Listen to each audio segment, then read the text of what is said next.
About damn time.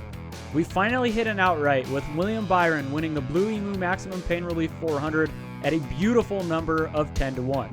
Our best bet of the weekend also hit with Ryan Blaney finishing a few spots ahead of Kyle Busch, and we got so close to hitting a Kevin Harvick group wager at plus 270 over Ross Chastain, Tyler Reddick, and Brad Keselowski.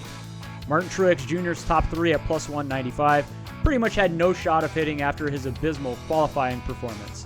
Overall, the betting card was a successful one, and I'm hoping that this week's Food City Dirt Race at Bristol can bring some more great returns.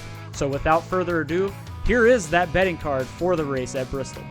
Starting the betting card off this week with the top 10 and going with Bubba Wallace at plus 145.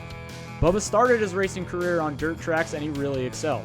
Once he finally made it to the Truck Series, he showed this once again, finishing 7th and winning in his 2 races at Eldora. He had the 12th best driver rating at this particular race last year in the Cup Series, had the 9th fastest car on track, and finished both stages 1 and 2 in the 7th position. He was still running inside the top 10 with just over 30 laps to go until late contact with Ricky Stenhouse Jr. caused him to spin out and resulted in his 27th place finish on the race. Next on the list is one of my favorite driver matchups of the weekend, and that's going with William Byron at minus 112 over one of the race favorites, Joey Logano.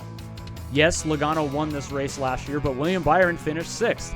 It's a different season, different car, and different drivers. Byron has top 5 finishes in 4 of the last 6 races entering this weekend, while Logano has just 1 over that same stretch.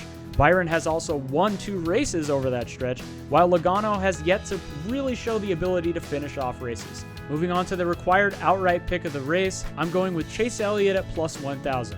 Despite not winning a race yet on the 2022 year, Chase Elliott still leads the standings in driver points. He's led 29 or more laps in 3 of the last 5 races and is coming off a Martinsville race which saw him lead the first 185 laps and win stages 1 and 2. Elliott started this race last year 26th but wound up finishing 10th, and he'll be running the Truck Series event, which if we've paid attention to last year, it might be a good omen considering Martin Truex Jr. did the same thing before leading the most laps in the Cup Series race. Elliott is due for a win as he has not won since July 4th of last season, and this may just be the race that he gets it. Moving on to my best bet for the Food City Dirt Race, I'm going with Erik Jones to top 10 at plus 145. Jones ran really well here last year, finishing in 9th place. He was the 10th fastest car over long runs.